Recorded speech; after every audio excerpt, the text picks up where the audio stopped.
5 minutes. Boats can't come out on the water until the 5-minute period. That's what that countdown was for, as you see in the upper right corner of our screen. First away from the dock, J. Michael Kelly.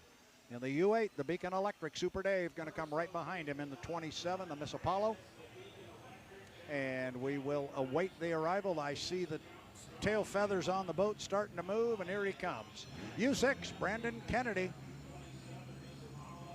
And going down the front straightaway, you're looking there at J. Mike, driving that beautiful boat that was built in 2014 by the Elstrom family, picked up by Darrell Strong. There's been a lot of modifications done to that boat. It is Heat 2B of the 75th Madison Regatta, the race for the Indiana Governor's Cup. And for fans that are watching this and going, wow, I've never watched one of these before, what in the world is going on? These boats come out, they never seem to be the same boats. You got boats running with other, it's blind draws that put these boats in the heats, and you're trying to accumulate points. That is the whole thing. There's a famous line, and everybody that's listening out there that's heard it 1,000 times is going, here he goes. But the young lady by the name of Debbie Gregory, who owned, by the way, the boat that is the Madison right now, she used to just walk through the pit area going points, points, points, points. But that is the name of the game in qualifying, and it is the name of the game in heat racing. Accumulate points, because the 3 or 4 boats with the most points, when all of the heat races are done, they get to sit on the front row of the final heat. It's a 5-lap winner-take-all final. So knowing that the slower that these boats go in this race before the race, the deeper the trench that they leave for themselves in the race, is there some sort of gentleman's agreement between the drivers that, hey, let's keep the speed up before the race? No. Because we do have these gnarly rollers that are going to appear in turn 1 inevitably. No. No, they don't talk to each other. Not about what the strategy is and making agreements. No, no. We saw J. Michael Kelly cut the race course. He went front to back around the GP corner, which is a perfectly legal move. Be interesting now to see, well, I thought Dave might give it a little squirt. He would have been able perhaps to give it a little squirt and turn early at the top end and jump inside Mike if he wanted to. But to your point, and when you were talking to these guys, that may not be the place to be. So these guys are going to learn, although here comes Mike. He's coming slow. Looks like he's making a little left-hand veer there toward the inside lane. Dave's going to come down on his right-hand side. You might see Mike go. There he goes. And I think Dave will go with him. Yep. Now, what's working out real well from your standpoint, Tanner, what you've been talking about, they're staying out of that trough. Exactly. So they have to go down there the first time. When they come out of the pit area, they have to go all the way down to the bottom. But nobody's been down there since. Here comes Brandon. I would expect he will cut on the GP course as well. He has to start 10 seconds behind the clock. So as it stands, they haven't sent it down into turn 1 on the race before the race at all. So the inside lane could be favorable still. It could be better. That's a good point. So, and right now, Mike is sitting in lane 1, but we still have a lot to determine. The boats are now in that second part of the start procedure where they have to stay behind the start-finish line at a minute 15. This is called the score-up, and they cannot jump the score-up buoy to 1 mark. So clearly a clean score-up, because we are at about a minute 11 as our 2 lead boats, the Beacon Electric and the Miss Apollo, J. Michael Kelly, Dave Villwalk, as they will go side by side. And they, again, as during the start procedure when they came out of the pit area, Tanner, they do have to go all the way down there.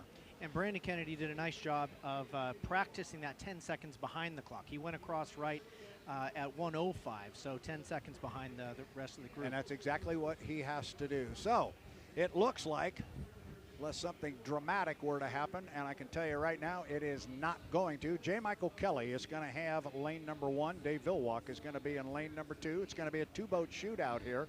And Brandon Kennedy in the U6, the Miss Madison. The chief referee standing to my left has instructed him he must start 10 seconds behind the start-finish line clock. So when the clock strikes 0, he's got to be 10 seconds behind it. And now it is time to go. We are inside 10 seconds.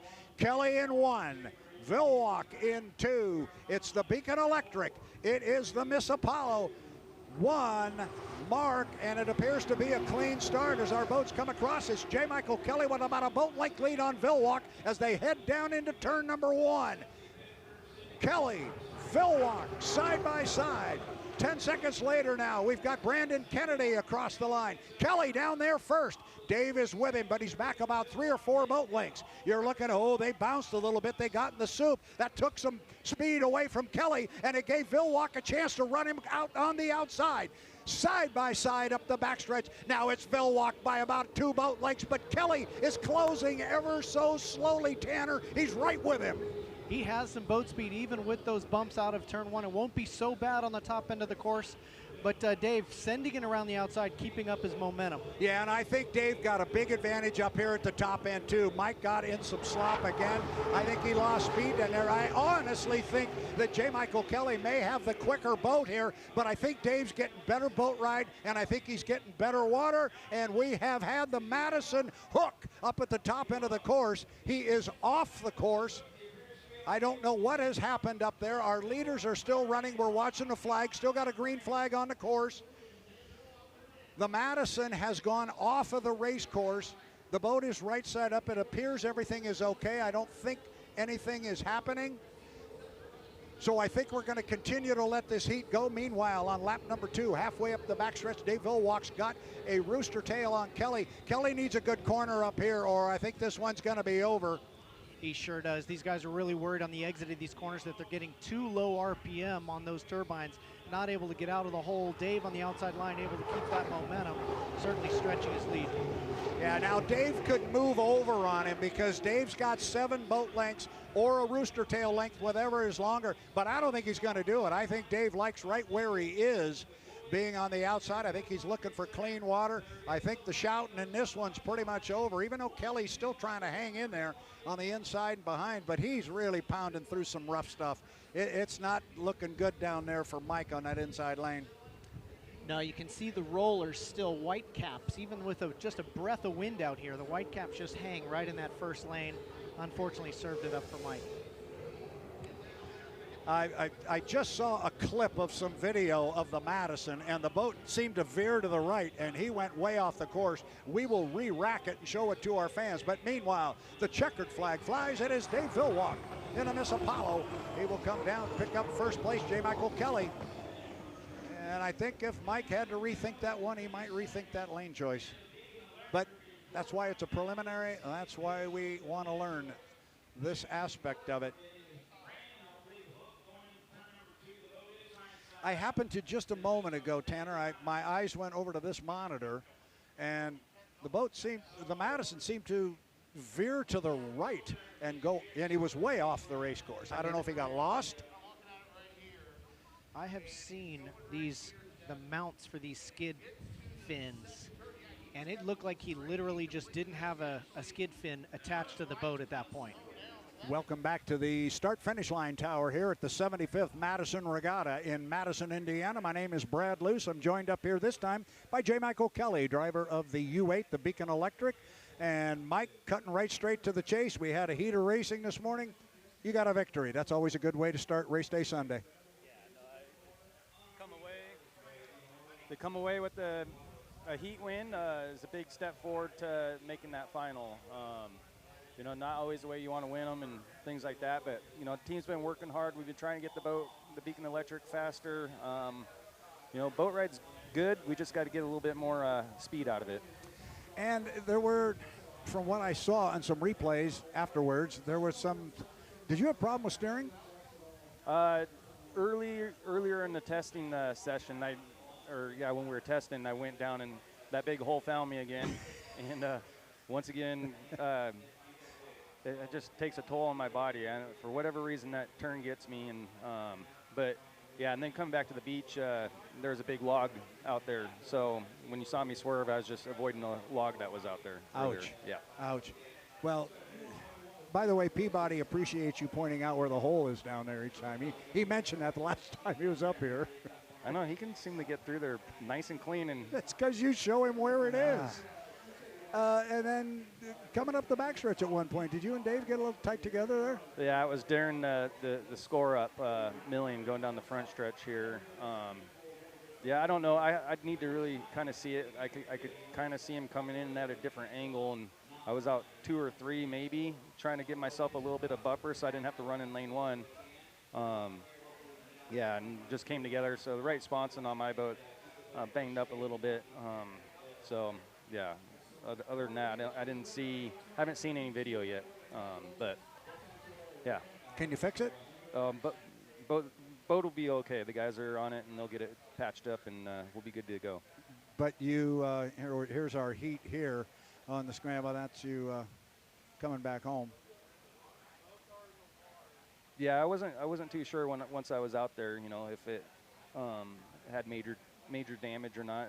I don't know if the skid fin got me or what.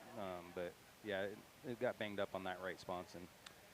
And then from my perspective, and the way I called it was, we saw you and Dave go down and get into the corner. It looked like, I mean, you're talking about the hole down there. It looks like you got into that slop, whatever you want to call it, and you just lost a lot of boat speed. He was able to get, I thought you had top end on him coming up here on lap 1, but it just was clobbering you down there every time you got in that inside lane down on turn 1. Yeah, I felt once I got going, I had pretty good shoot speed, which I was, you know, I was a little shocked because, you know, with gears and all the other stuff, you know, I felt like it ran pretty good. But when we went into that first turn, I made it through fairly clean, but it was coming off almost to the apex where there was a ton of slop in there, and it just lost all my momentum coming out of there. So and once you lose the momentum, these are 7,000-pound race boats. They don't just jump right back up. Yeah, you got to keep them wound up. You know, sometimes it's better to be on the outside. It just depends, you know. If you're not geared to be on the outside, it's pretty hard to keep that thing wound up and get by people on the outside. So right now we're a little geared to be on the inside, and we might make some changes and just try to make things better. And somebody's going to take a little peek at your sponson there and make sure everything's good. We're looking at your boat there on the screen. You got a whale of a crew. Those guys just dive in. If you need something done, I know what you always talk about. You're the lucky one. Oh, yeah. You get to go out and play with the toy, and then they work. Those guys have been working extremely hard in this heat this weekend. You know, very thankful for them. I've been keeping them busy this weekend, and you know, and I feel terrible. Like after that first test run, you know, we got in there, and I asked them to maybe look over the steering, make sure everything was okay, just with the hit and stuff like that. And you know, all they care about is my safety out there, and you know, just make sure we can keep this boat, you know, together in one piece. How's Mike? How are you? After wearing that hole down there a couple more times. That thing's beat you up a few times. I've been doing pretty good. Like I haven't been getting, I haven't been too sore and stuff, but it knocked the wind out of me. I feel like I pulled a muscle here or right in my back. So ouch. Stretch out a little bit and man up a little bit or something. Man up a little bit. But besides all of that good stuff, boat's running okay. You're happy with it? Yeah, I mean, we all want to go faster, and sure. You know, but that's what these guys are doing. They're looking things over, seeing what we can do to, you know, because first step is take care of the boat, collect as many points as you can, and if you can make the final, then, you know, hopefully by that time you've got everything dialed in and you're ready to go. Can we mix in take care of the driver there somewhere? Make sure you're okay too. Yeah, just drink some water and and buck up and get out there. Yeah, I mean, these guys, I think they're crazy, and I love them to death. You know, the guys and gals that are on these boats, they work extremely hard in the off season, and you know, it's hot up there for them. It's a lot of work. You can tell at the end of the day how wore out they are, and you know, here they are again, just working their tails off, and you know, and I get to go to do the cool thing. So lucky to have these guys and have them cheer me on, and I get to represent them. There you go. Mike, I appreciate greatly you coming up here and chatting with us for a few minutes. Good luck. Keep it going. Yep, thank you. Be safe. And if you don't know, there's a hole down there in turn 2. You need a signpost, one of those bump signs, right? Yeah, or got to figure something out. Anyway, thanks for coming up. Hopefully we get to talk to you again, because that'd mean you won another heat. Yeah, no, same here. Yeah, thank you very much. All right, my friend. J. Michael Kelly, he was the winner of our H1 Unlimited heat. He is back. He's still all in one piece. He can't wait to go roaring into turn 1 again.